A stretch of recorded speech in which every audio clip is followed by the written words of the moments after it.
Hello friends. మన చిన్న పిల్లలకి బాలామృతం ఇస్తుంటారు కదా! కొందరు పిల్లలు అన్నము ఇవి తినరు కదా! ఒకసారి ఇలా ట్రై చేసి చూడండి. పిల్లలు చాలా బాగా తింటారు. ఒక గిన్నెలో 2, 3 స్పూన్స్ బాలామృతం వేసుకొని స్టవ్ పైన ఇంకో గిన్నె పెట్టి అందులో వాటర్ వేడి చేయాలండి. అలా మరగనిస్తూ ఉండాలి.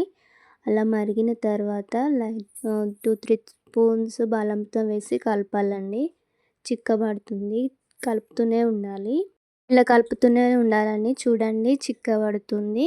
మన పిల్లలు ఏ కన్సిస్టెన్సీలో అయితే తింటారో ఆ కన్సిస్టెన్సీలో చూసి స్టవ్ ఆఫ్ చేసుకోవాలండి. చూడండి చిక్కగా అవుతుంది. కలపండి. కలుపుతూనే ఉండండి. ఇలా కలుపుతుంటే దగ్గరకు అవుతుంది. పిండి మొత్తం ఉడికేస్తుంది.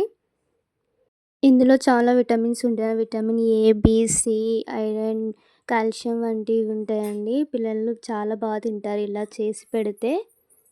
చాలామంది మోషన్స్ పెడతాయని బాలామృతం ఇవ్వరండి పిల్లలకి.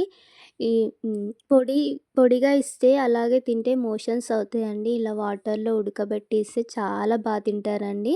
8 మంత్స్ నుంచి తినిపియొచ్చండి. ఏమీ కాదసలు మోషన్సే పెట్టవు. ఎందుకంటే స్టవ్ పైన పిండి ఉడుకుతుంది కాబట్టి ఏం కాదండి పిల్లలకి. చాలా బాగా తింటారు. సేమ్ ఉగ్గు ఎలా అయితే ఉంటుందో అలాగే ఉంటుందండి. మార్నింగ్, ఈవినింగ్ పెట్టండి. చాలా ఇష్టంగా తింటారు పిల్లలు. చూడండి దగ్గరికి అయిపోయింది. చిక్కగా అయింది.